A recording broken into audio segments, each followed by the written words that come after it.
Hi folks, back again. I just wish people would stop coming up with really great ideas for vinyl tags, etc.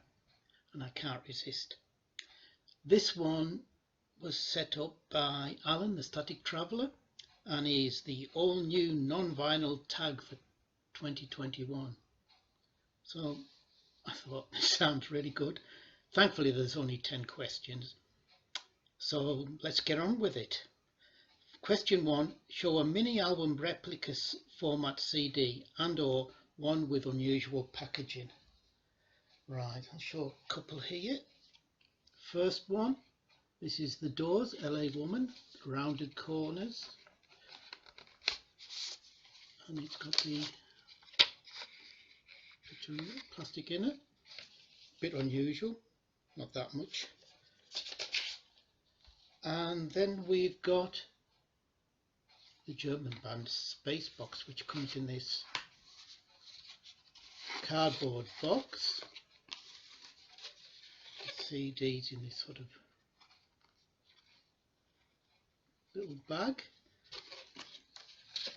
and you get a liner notes. Spacebox were, like I said, German krautrock band formed by Uli Trepter, who was in Guru Guru. I think was did he play with Faust at one point as well? Anyway, that's a little bit unusual in the cardboard box. That's Spacebox. Number 2, show a music book you have returned to often. Well, I love my music books. Well, this is one, The Crack in the Cosmic Egg. This is the Encyclopedia of Krautrock and Kosmische Music and other progressive experimental electronic musics from Germany. And this is by the Freeman brothers, Stephen Allen, who are sort of like the preeminent experts on Krautrock, especially over here. And they produced this book, this encyclopedia, when was it? 1996. Now they've updated it on CD-ROM a few years back, and this year they expanded it on CD-ROM even more, so you can't get the book anymore, but I still find myself going back to the book. I wish they could find the funds to get the new one printed. There. Next question. Show 3 releases linked by the same artist from 3 different decades. Well, here goes with one of my favourite acts of all time, obviously. You can tell by my channel name. This is Magma, and this is their concert in Brussels in 1971. They did a whole series of these, because the next one here is in concert at Bobino, 1981, 10 years later. And then I wanted to say 1991, another 10 years, but it's 1992, Magma Les Voix, another excellent album by the band. Moving on, show us a box set you own with the most CDs. I thought this is easy.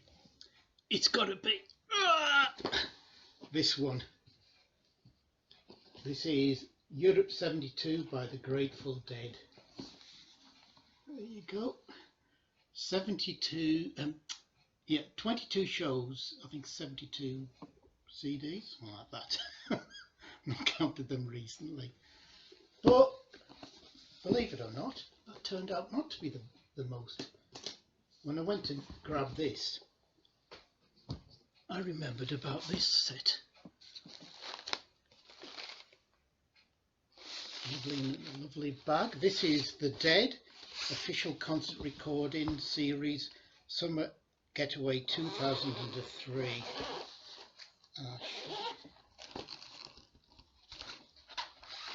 Comes with a certificate. Now the Dead were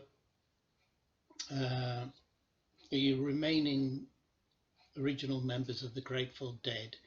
Mickey Hart Bill Kreutzmann, Phil Lesh and Bob Weir, and they were joined for this tour in 2003 by Joan Osborne, Jimmy Herring, Jeff Chimenti and Rob Baracco, and they call themselves The Dead, and they did 28 shows, and they produced a box set of 500. This is 119. So 28 shows.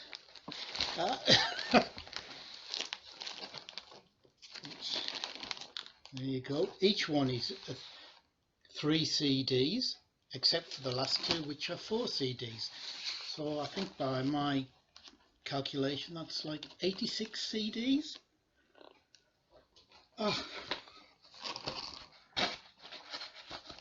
Oops, sorry. So that's got to be the biggest box set I have. Excellent stuff there as well. Right. Next question. Just get the questions back up. Show a music magazine or magazine produced publication. I'm going to show this magazine. I used to love my mags. I used to get loads of the Mojo, Uncut, Q, everything, but vast majority I had to get rid of when I moved back to Cumbria from Manchester. I only kept specials and some of the fanzines, etc. But I kept this magazine. This is Odeon. Now, if you were listening, I mentioned the Freeman brothers who produced the Krautrock book. They had a record shop in Leicester called Ultima Thule. It's now just mail order.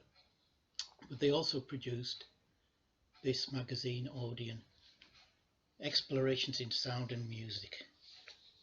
This was issue 58, which was the last issue until recently, and was produced in 2013. This is a superb magazine. If you're into progressive rock, crowd rock, any sort of weird sort of music, this is the one to get.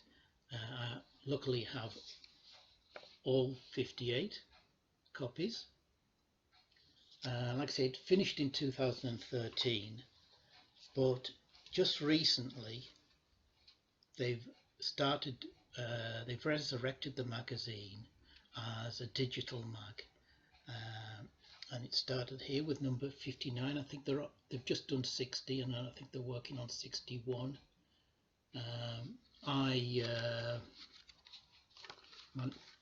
It comes in a PDF format, so I've printed mine off because I prefer to read the physical product rather than off the computer screen. But as I said, if you're interested into any of this type of music, this is the magazine to get. Right, next, what's number 6? Show a non-music CD or cassette. Well, there is some music on this, but it's not really music. This is the BBC Radio Collection and their production of The Lord of the Rings. And it's what? How is it? 2, 3, 4, 5, 6, 7, 14 CDs. This is really good. You also get a little poster with it, a map of Middle-earth. Lord of the Rings is my favourite book. And this is, like I said, it was a really good production. And you've got people like Ian Holm plays Frodo, Michael Hordern, Robert Stevens, Peter Woodworth, John LeMessurier plays Bilbo, Peter Vaughan's in there. Lots of great names. If you're a Lord of the Rings fan, this is worth getting. So that's the number 6 done, non-music CD. 7, show an album you have not played in over 2 years. Have you got 10 years to go? Thousands of them. Right. Recently I thought I should really be getting back into a style of music that I used to love back about 12, 15 years ago, but I've not listened to much of it in recently, and that's the jam band scene. So I would really like to listen to a lot of the live stuff, particularly that I've got. And this is another box set. This is Live Fish. This is 6 concerts that Fish did back in 95, was it? 94, I think, 94. So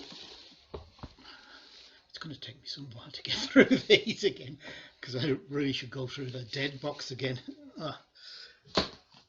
Right, so that's the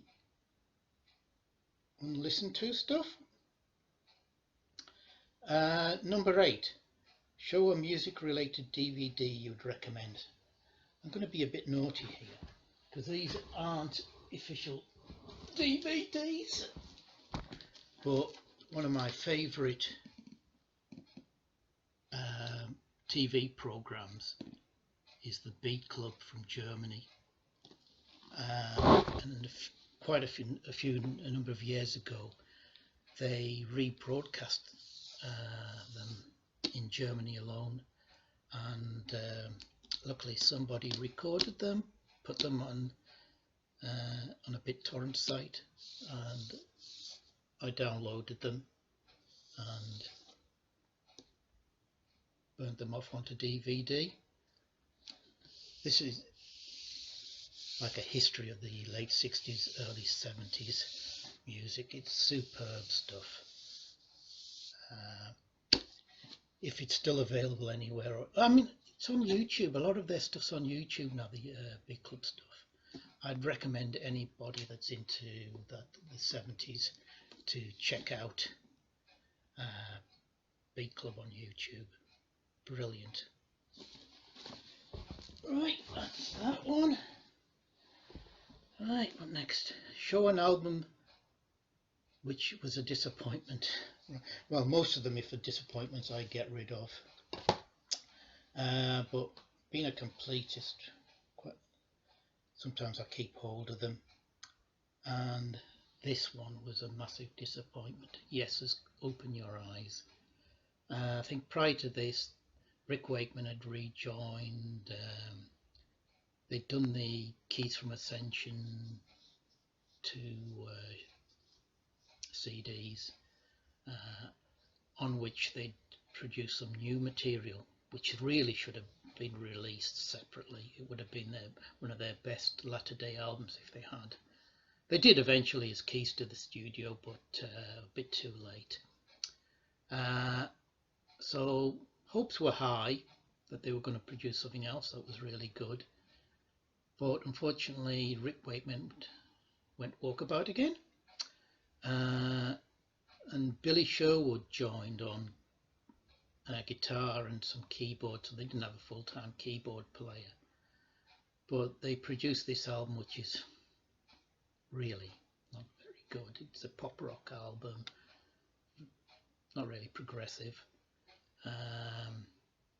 No more to be said. Disappointment. And finally, show an album with a poor cover and an album you would never play in front of parents or your children. Don't have any children, but I don't think I'd show this to anybody. This is obviously Blind Faith. What were they thinking of? Luckily this is the deluxe edition, which hides some of the offending picture. Great album, but terrible cover. So I wouldn't pull this one out in polite company. Right, I think that's it. Somebody else is bound to come up with another vinyl tag or challenge, so I'll probably be back again soon. Hope you enjoyed that. Take care. Bye.